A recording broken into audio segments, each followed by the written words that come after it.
Hey, welcome back to the Connor Widmaier podcast. Today we have a guest, a very special guest named Arjun Khemani. Arjun is a self-described unconventional student. He writes online about science, philosophy, progress, and education, and he has a podcast on YouTube at Arjun Khemani. And yeah, I wanted to interview Arjun because he's a very impressive young man. I've been very impressed with his writings and with his podcasting, and I wanted to see how he thinks, what he's thinking about, what his long-term goals are, and that's part of what we talked about before, and how he got onto such an impressive trajectory while still in high school. If you're another curious person, doing things on the internet, this interview is going to be really interesting for you, and I hope you enjoy. Thanks. Arjun, thanks for being here today. Good morning. Thanks for having me. You're welcome. So you're a highly unconventional student, I've read from your website.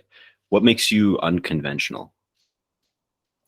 Well, for starters, I don't care about grades. And most students tend to care about grades, and that sort of guides their learning in school. What I care about is actual learning, which is growth dependent and not grade dependent.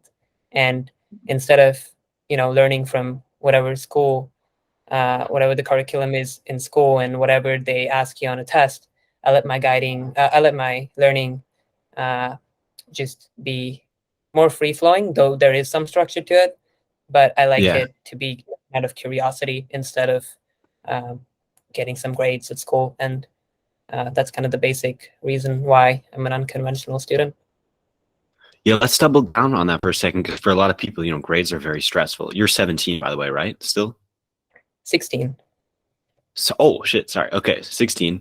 Um, how did you find a way to get detachment from grades? Because for a lot of people, everything at 16, right? They're really stressed about getting good grades. They can go to the right university, get the right job. But for you, you seem to be able to kind of zoom out and see what's really important. I did not have that at 16. Where did you get that wisdom or perspective? Sure. I used to care a lot about grades before lockdown and COVID-19. Like I was like a typical student and a teenager caring about grades, caring about video games and whatever a normal 13-year-old is somewhat cares about. And then lockdown hit, COVID-19 hit, then I wasn't exposed to the same groups of people I would have been had I gone to school, right? It was all work from home thing, and um, so I wasn't meeting the same kinds of people. I was isolated in a sense, but obviously connected online with them. But I wasn't in that space where I was being fed all these same ideas day in and day out, that you have to get good grades, that it's all just implicit within that circle. So I wasn't in that circle anymore, in that physical space. And uh, to sort of instead of that, I had access to a lot of counterculture material, that is books and stuff written down that was just kind of mind blowing to me at that time, because when I start to pick up on reading all this, it was completely different from the philosophy I used to have as a typical student. And um, that sort of led to my detachment from grades and the conventional way of doing things. And I was lucky to have a friend who really we both dug deep into conversation during this lockdown Mhm. period. He was in my building, so there weren't any restrictions to be meeting with him, and we would have like long conversations, 2 or 3 hours a day, and long walks, long talks. And he introduced me to the idea of entrepreneurship, which was completely novel to me, because I thought you actually had to, I thought engineer or law, you had to be an engineer, lawyer, or doctor, because that's what sort of Yeah. was instilled around me. But with that friend and with other kinds of books and stuff, that essentially led to the spark. And yeah, it kind of just all burned down afterwards, after kind of compounding effect of all these different ideas onto my worldview. Yeah, very interesting that it happened to you during COVID, because something similar happened to me as too. Maybe coming from the American, growing up outside of New York City perspective, lawyer, engineer, doctor. For us, that's kind of like investment banker and management consultant. These are like the things that everyone, other than technical people, seem to be working towards. And I was also just kind of chasing after this. I have no idea why. And then it took really that lockdown and that getting out of that. Um, yeah, echo chamber, I guess, of what's acceptable. What sort of ideas or books or podcasts, like who was the spark? Because for me, it was like I found Jordan Peterson, which was like, oh, okay, maybe I want to like take control. Then it was like I found Naval, and then from Naval, it just was domino effect. Like then I started reading every book on Naval's good, and then really changed a lot of things for me. For you, who was like that first person that really inspired you, maybe that you got because of the internet, not opposed to physical? Sure. So I do want to give credit to my friend at that point, Yeah. but yeah, obviously not all of us have access to that same friend. But on the internet, I would say, let me just pop up something so that I have a better Yeah, view for of sure. what I read during that time, because I have all these ideas, but then I don't remember the sources, right? Because sources they don't really matter. The ideas do, but anyway, to tell people, I think a few very influential books were Rich Dad Poor Dad by Robert Kiyosaki and his work. Then How to Win Friends and Influence People, Dale Carnegie, Think and Grow Rich, Napoleon Hill. Mm-hmm. Classics. Scott Adams, How to Fail at Everything and Still Win Big. Yeah, these were like, I started off as self-improvement things, and then kind of YouTubers and internet influencers and stuff. They were Gary Vaynerchuk, Gary Vee, Andrew Kirby, David Perel later on. So those were kind of the people who also inspired me to start creating content, because these three guys, they talk about creating online and writing stuff. So that was how it was. And later on, I got into, not really later on, but kind of in after a while, I got into Nawal's ideas. And from there, I came to The Beginning of Infinity, which was recently last year.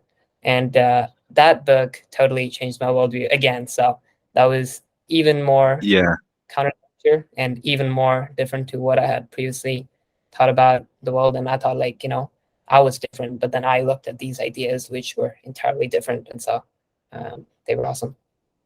Yeah, I listened to your interview with Andrew. I heard him kind of bounce that Beginning of Infinity question back to you. I think we'll hold off on that, because if it's over Andrew's head, it's probably over my head. So, but that's on my eventual list too. We'll be very curious to hear. Maybe we'll on that again. But something that you spoke about before is David Perel. I want to ask you about this. Right, you're 16. David Perel is one of the, like, in our little corner of the internet, probably a lot of people look up to him, right? And he's had a big impact on a lot of people. How did you get him on your podcast? You have 12 episodes now, right? When you had him on the show, I think he was your 11th guest, or I don't remember, 10 to 11. Yeah. around there, right? So that's pretty impressive. What did you do to convince him to, spend his time with you and be on your show, be on your podcast? Yeah. So the simple answer is that I just asked all my podcast guests kindly. That's really all there is to it. Just ask them kindly. But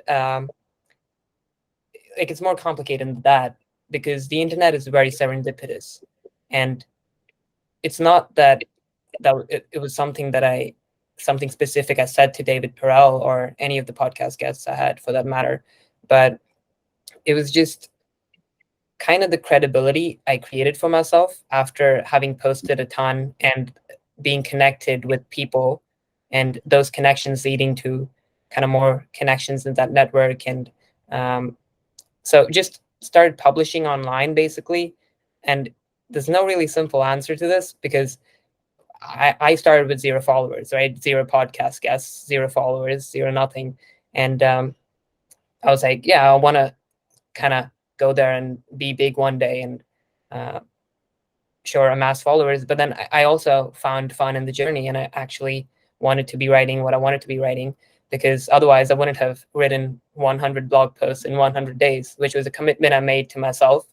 The first day I started a blog, I was like, okay, this blog day 1 and post 1, and now I'm going to post 100 blog posts in the next 100 days. So that's exactly what I did. But nobody was reading them, because nobody knew of my blog then. And I still kept writing them, because it was just fun to be writing them. And it gave me an excuse to be doing something else other than attending online classes. I was still attending online classes, but I was like on another tab and writing for my blog. Yeah. So that was during lockdown. And yeah, so just writing a lot, then seeing that nobody was reading them, I went onto Twitter and started DMing just these people who might find interest in what I had to say and what I had to write about, and kind of just connecting with them one-on-one, having a lot of these calls. And that kind of just eventually led to having David on the podcast, I guess. That's awesome. Yeah. So it started with writing online essentially. And then from there, the credibility you build for yourself. Even I like that you started writing without, like, you didn't care. You wrote 100 blogs. Didn't matter if no one read them. Besides the serendipitous aspect and the benefits of writing online and publishing and connections you can make of that, to you, what have been the benefits of just writing in general? Like learning to like to write, because I can imagine, based on your story and based on my experience, writing in school kind of sucks. I hated it. I thought I hated writing. I never wanted to write. I left school thinking I'm a writer. I hate writing. And now my main profession right now is writing. And I love writing. Like that's fun. So Yeah. how did you, what, to break into like writing just in general, like what have been the benefits? How did you find out you love writing and all that? Yeah. So after reading like a ton of books, the kind of natural step was to be writing. And so I basically just, picked up the laptop and started putting down some words. And I actually, before the blog, I had this idea for a book, which is still this idea, and I'm still working on it. And To write a book, I your was, own book. yeah, my own book. And I had this idea after, so it was actually funny. I watched this musical called Hamilton. I don't know if you're familiar with that. It's by Lin-Manuel Miranda. And it's a story based on Alexander Hamilton, one of the founding fathers of the United States. And Yeah.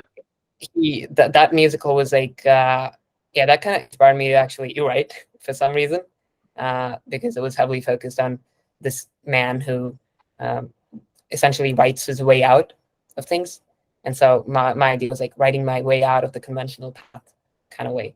I didn't have it framed that way, but I just felt like I had to write. And obviously, after reading, kind of was a natural step to be writing. So I started with the idea for the book, but I was like, I want to publish something more regularly. That was the time when I was watching people like Andrew Kirby, Gary Vaynerchuk, and those kinds of people. And so I was like, okay, let me start a blog and start publishing all these ideas more regularly. So, I kind of thought of writing as a tool for thinking as well, because it just allowed my thoughts to be more clear and more precise. So I guess falling in love with writing was more like just thinking clearly and falling in love with thinking, maybe. Something I find really interesting about your story is that your first thought was, as a writer, I'm going to write a book, right? That's traditional, right? And then you were finding these ideas online, and then the blog, which leads to volume, right? And volume is essential, right? Quantity leads to quality, is like tuning. And then all those extra benefits of writing online. I'm kind of inspired right now, man. Like 100 blogs in 100 days is that's not easy. Yeah, they weren't very good quality though. So it's like, but I kind of had to take that, not really risk, but I really wanted to take that route because I knew that iterations would mean just better quality. And so if I kept on writing and writing, like eventually by criticizing my own pieces later on and finding my own past pieces very cringe, I would think, out of actually improved my writing. And so I just kept writing, even though they were kind of bad drafts. At the end of the day, I just published them, and just went on and sort of improved my writing. This is something I gained from attending David Peral's course, actually, Rite of Passage. This one is for teenagers, Rite of Passage Liftoff, teenagers / high schoolers. He has this famous course called Rite of Passage, which is for adults mainly, but I attended this. It was in the beta cohort kind of thing. And this might be like another reason why I was kind of able to get David on the podcast. simply as well, because I had connected with him through that. And but yeah, even that kind of was just because of these serendipitous events, and that was like a whole thing that led me to taking the course. But then anyway, the course essentially taught me that writing can be improved, and this sentence is like a quite a profound one, because I used to think, like writing, many people kind of think that you're either a writer or you're not, right? You either create art or it's kind of logical or this and that. But writing can be improved like anything else, and most other things and most other skills can be improved upon if you just stick with it long enough and kind of aim to criticize your own ideas and be okay with that. Yeah, I want to ask you about that too, because I had the same exact feeling about writing. I'm not a writer.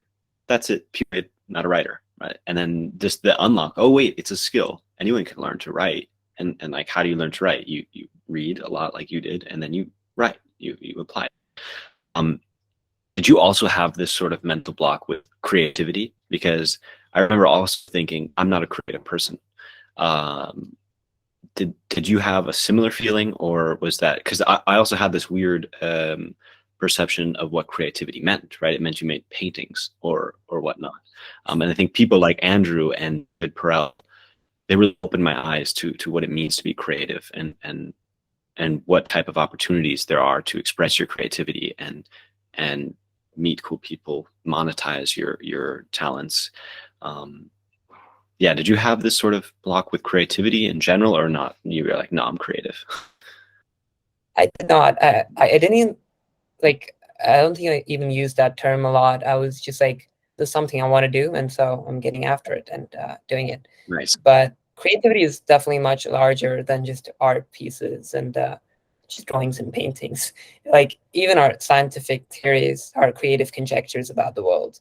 Sure, the world is the way it is, but then the way we understand the world, it's through our own creativity. We recreate knowledge and kind of just, thinking about nature is like, we don't just kind of duplicate what nature is into our own minds. We create that knowledge about nature and we use it to our benefit. So even those are like creative aspects, problem solving in a business, right? It's all creative. And right now, I think with the rise of AI, which I don't really see as a very big stressor, is like creativity is humanity's edge, right?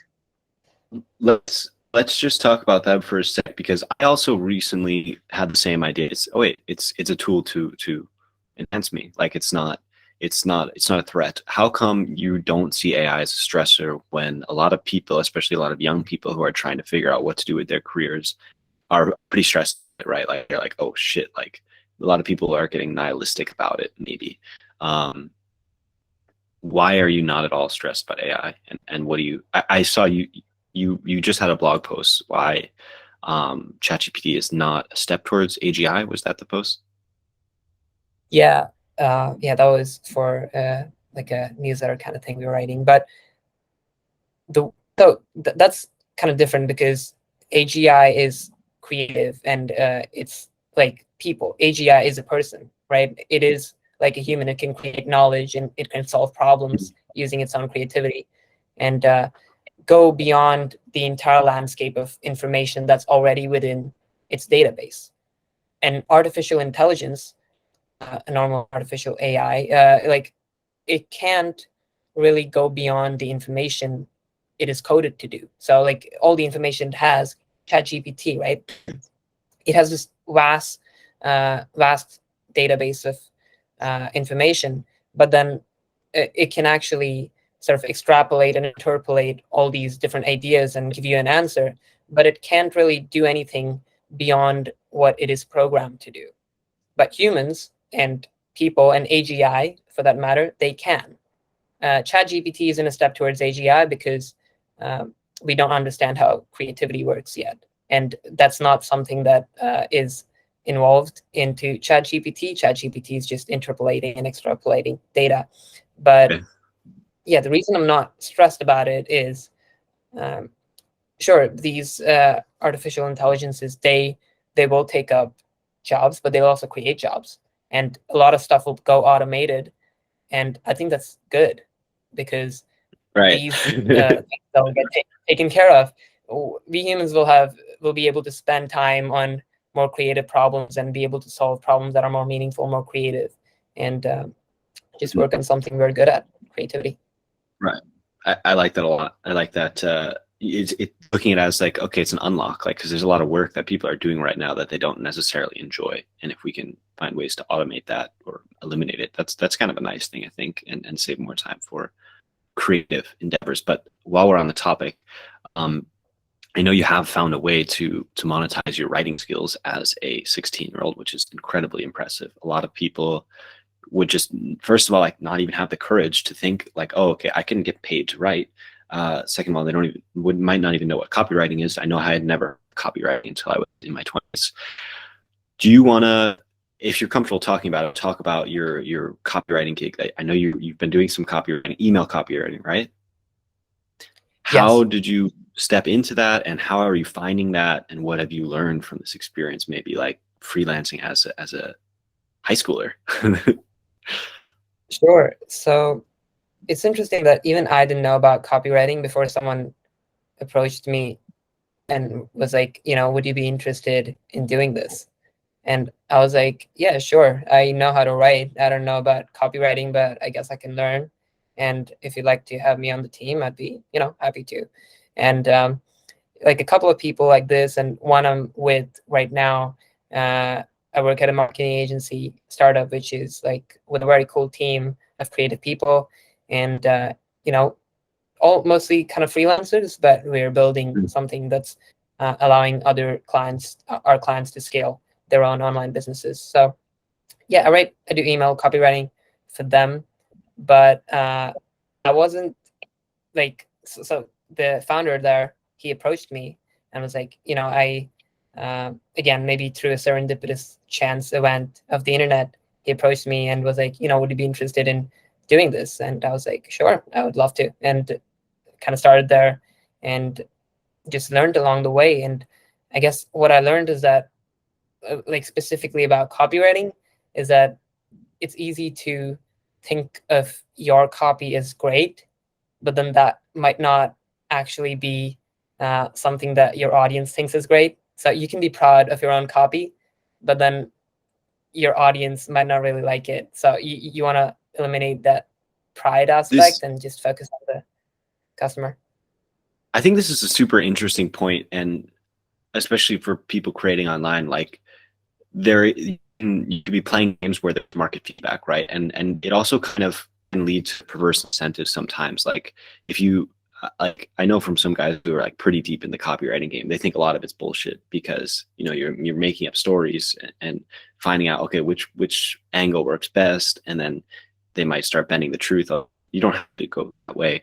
But also, like, if we look at like Twitter threads, right? Like, what is the, like, a lot of them start to look the same, right? Because they're all trying to play the same game, and I'm also playing this game, right? Of sort of like maximizing impressions, or it's just a very different thing than like writing writing a blog that you're very interested in for the sake of trying to clarify your thinking. It's a very different thing. And I don't know exactly where I wanted to go on this, but you just reminded me of it. Like, how when there is sort of like direct market feedback, it's a good thing, right? Because then you can say, okay, this worked or it didn't work. But it can sometimes like go in a strange direction. Yeah, I agree with like a lot of Twitter threads starting to look the same right now. And I personally don't like it. It's good to get your impressions and stuff.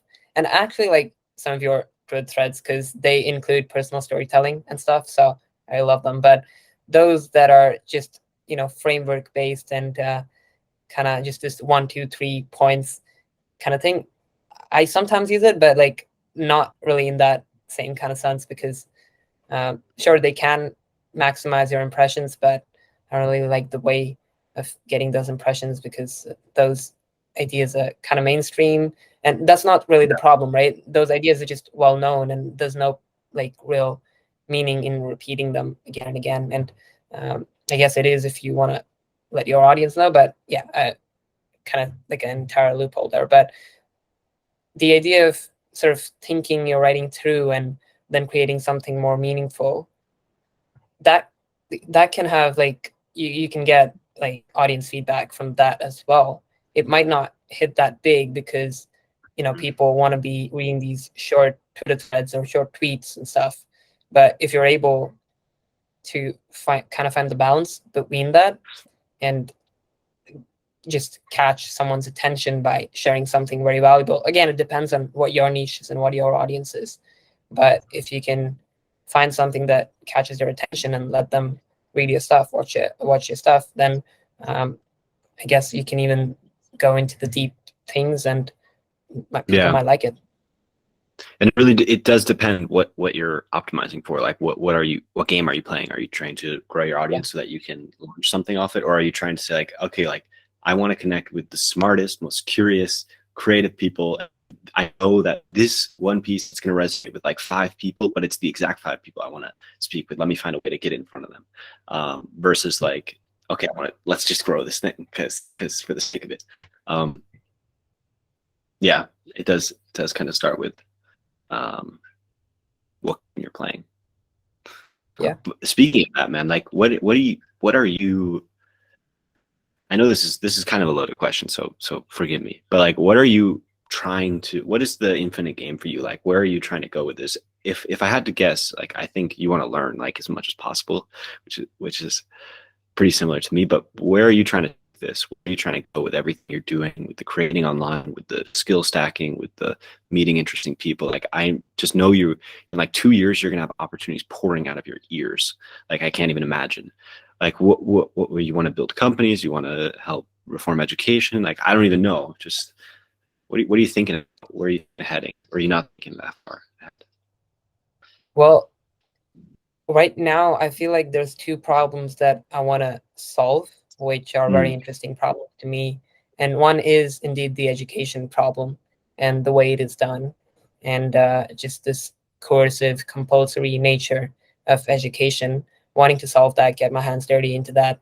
And I've been fortunate enough to have conversations with people on my podcast and even offline, building things that are trying to disrupt the way education is done. And so, yeah, it's just been an interesting mix of opinions and perspectives there. And the other problem is sending humanity to Mars. And right now, it would seem that I'm not doing anything related to that. But I would really kind of want to go into that direction later on and just try and make a leap for humanity and settle down on Mars or something like that. But obviously, problems keep arising, right? And there's like, I don't know if I'm going to be interested in another problem very soon, or after I solve this one or these 2 problems, what am I going to do? I don't know. Yeah. So Mars in the education system, and I'm with you on the education system. Mars, I haven't thought about hard enough yet, but I can see why that interests you, especially as such a like intelligent young man. But with the education system, maybe we could start with where you think the biggest problems lie. Like what's gone wrong? Because I'm totally with you, and I really respect that you fix it for yourself first. I think finding a way to like, okay, education system failed me, instead of just sitting there complaining about it, say, okay, I'm going to educate myself now, and that's what you've done the last few years, right? Where is the education system failing today, and why?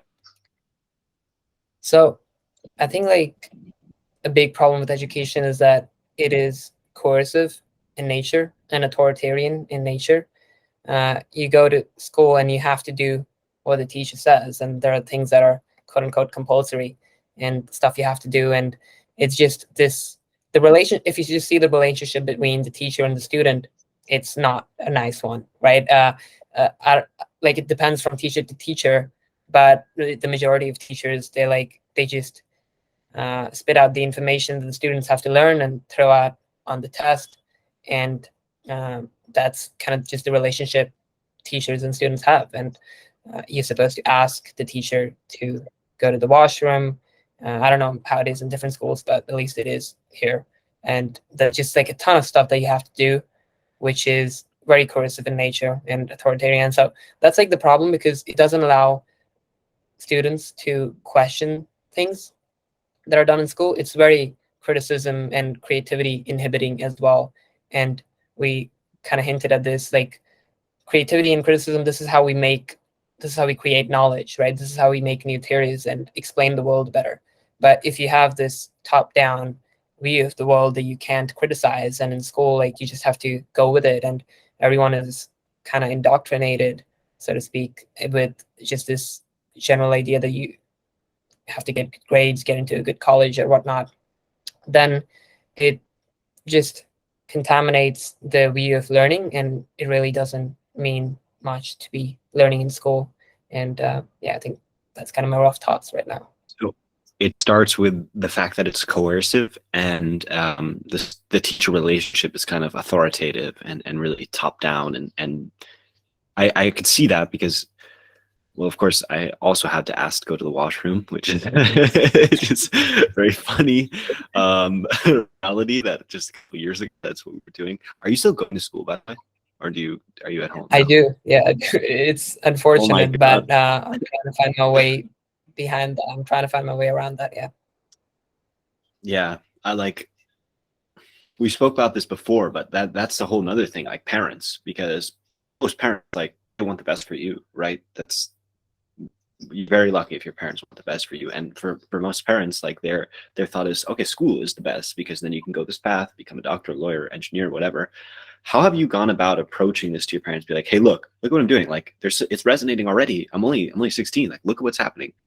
Versus like them wanting you. I don't know what your relationship to them is like, but my assumption is they probably want you to go to the traditional path. Like, they probably thought that at least some point. How have you managed that, or how has that been for you as sort of an unconventional student? Sure. So there has definitely been a lot of friction between me and my parents, because I had these ideas changing during lockdown, and they kind of just wanted me to go down that traditional route and get a good job and have a nice family and do all that fun stuff. Um, but once I started, questioning things and started telling them these things about school and how I just started to differ from what they had in mind, what their expectations were, kind of, then yeah, we definitely had a lot of friction, and we do today as well.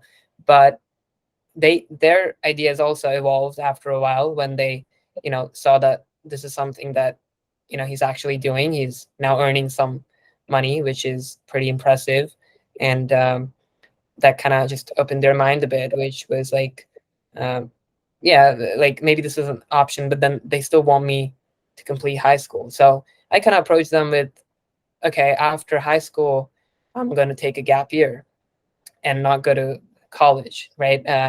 In that gap year. And then my ideas were like, I never want to go to college. So I'll just make that gap year a gap forever. So I'll make that gap year a gap forever. And then I'm Forever. like, yeah, I'm like, do I even want to complete high school? And so that's where my thoughts are right now. But my parents really want me to go and complete high school right now, at least, and Yeah. find a middle ground there, because I don't see value coming from my schooling experience right now. So that's like I 35 to respect 40 hours. sorry. I Sorry, yeah, respect your courage. just finishing off, like 35 to 40 hours a week really isn't worth my while in school. So yeah, sorry. Yeah, I mean, the opportunity cost is massive, but most people don't see it as an opportunity cost because, like you said, it's just do this. Of course, we don't even question it. Should I be going to school? I know I never did. But to say like, fuck, I don't need to do this. I'll bleep this out if we're on YouTube. But that takes a ton of courage. So I really respect that, because I know how to kind of switch up paths and say, I'm going to do my own thing. I believe I can do this. I'm getting a lot of value from the internet. My education now is basically coming from the internet, not from what's going on in school. But that's really impressive. Really impressive, Arjun. The next thing I wanted to ask you, I kind of skipped over this on accident. We talked about the problem of the school, right? Coercive, stupid, boring, not worth the time. We need to do something, right, to there needs to be some sort of education system. Or I don't know, maybe there doesn't. Maybe that's the problem, that there is this top-down system. How would you like to see, like with the tools we have now, with visualization, with the opportunity for the best teacher to teach many students, write a passage being a perfect example from David Perel, right? Like the best writing class can reach everyone. It's not subject to geography anymore. How would you like to see education change? Let's try to stick specifically to like youth education, because I think people like us, like it's kind of figured out a little bit. Like, right, you find the curators like Tim Ferriss, Dave Perella, and Naval, and then from there, and then you read books, whatever. Like it's kind of scattered, but it's, I think the problem isn't as big for people past the education system. But for young people, how would you like to see that? Like how do like wake up thinking, yes, I get to go to school today, I'm hyped. Like what would that be like? Sure. So I don't expect young people to be hyped about going to school because in my view of education, schooling shouldn't really even be a thing. And this is very complicated, right? Now we get in because some people actually even fight for the right of education. Like right now we're talking about this, we're talking about how education really sucks. Some people actually are facing a lot of problems and they want to be educated and they're deprived of education for whatever reasons. And they're fighting for education. And we're like, no, we don't want this conventional way of doing education.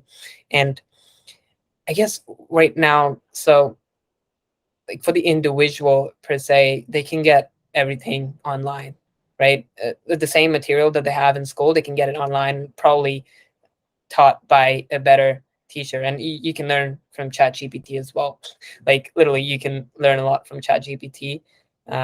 You can cheat with it, but you can learn with it as well, right? And so, like, sure, you can cheat with it in your exams and not really exams, but like essays and stuff. You can tell ChatGPT to do that because like it's like really academic and kind of stupid in itself. But you can learn a lot from ChatGPT just online. So many ideas and networks. Sorry, I don't know where I'm going with this, but yeah, kind of like the broader aspect would be to make school non-compulsory. So when you make school non-compulsory, like that's like something we can take as a first Choose. step. With choose to go to school, right? In some states, like in most states, you have to go to school up to a certain age, and if you don't, it's like you kind of get into trouble with the government or whatnot.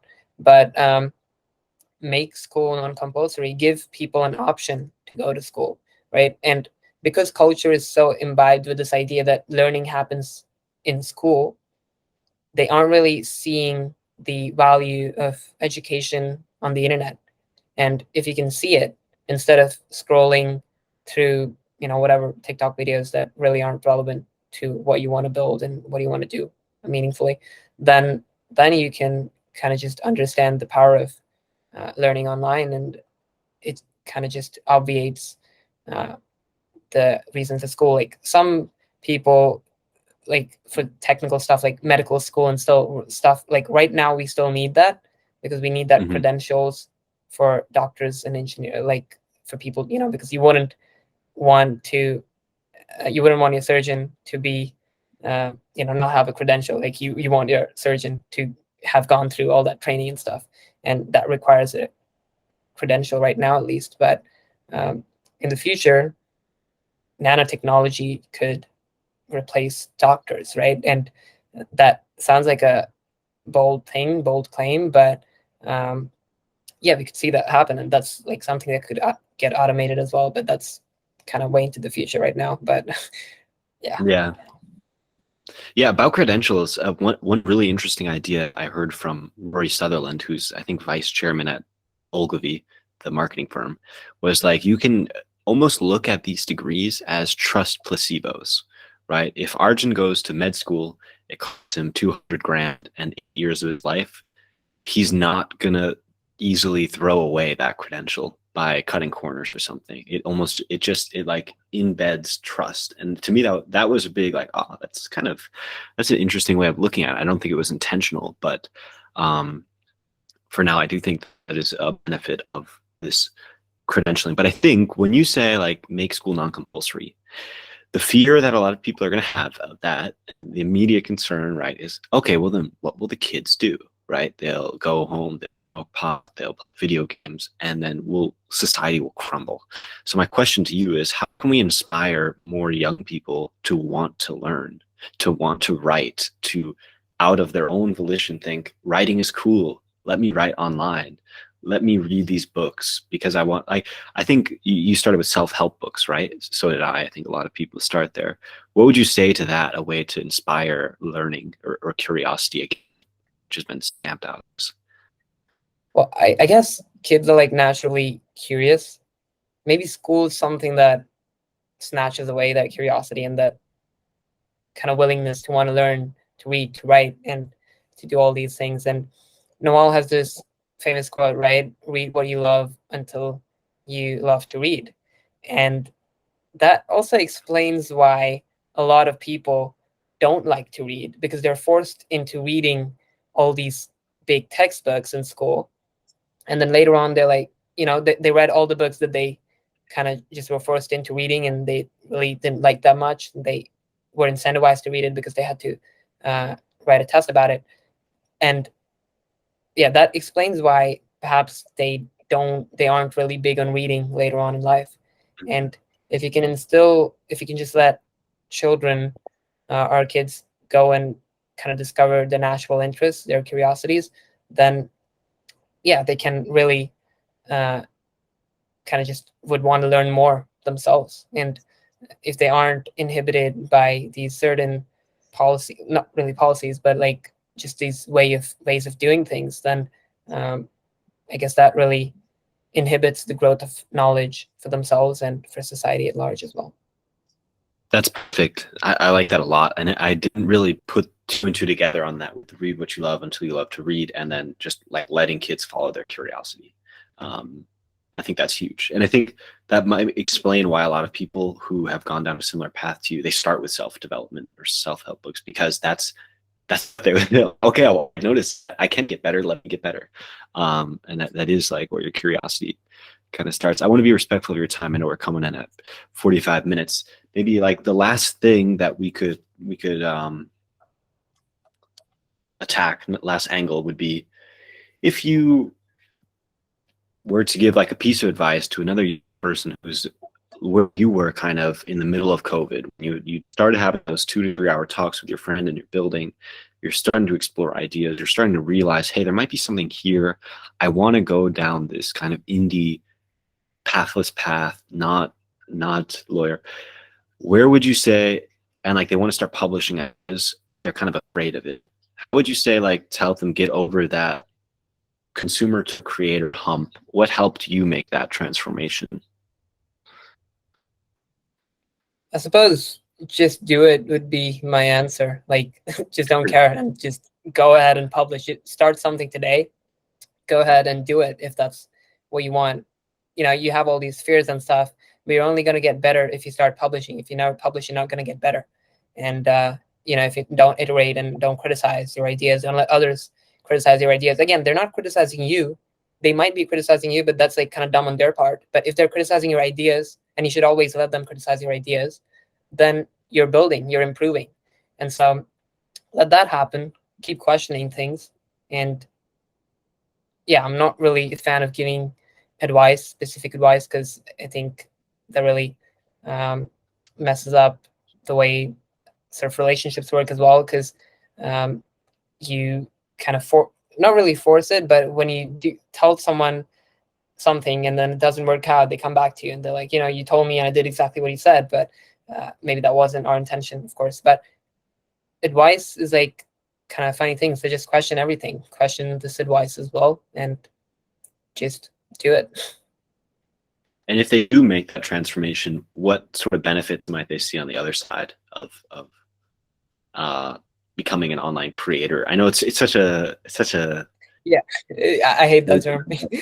Yeah, someone who puts ideas into the internet. What might they receive in return? Well, it depends on them. If that's what they wanted to do, then they were able to do what they wanted to do. And kind of what I received from doing this. I don't know, I just had fun along the way, and now all these things just lead to like a ton of opportunities that I'm even more excited about, and so I can go and pursue them and kind of just have more freedom, accumulate wealth, and yeah, just that. It's beautiful, Arjun. I thank you so much for making the time today.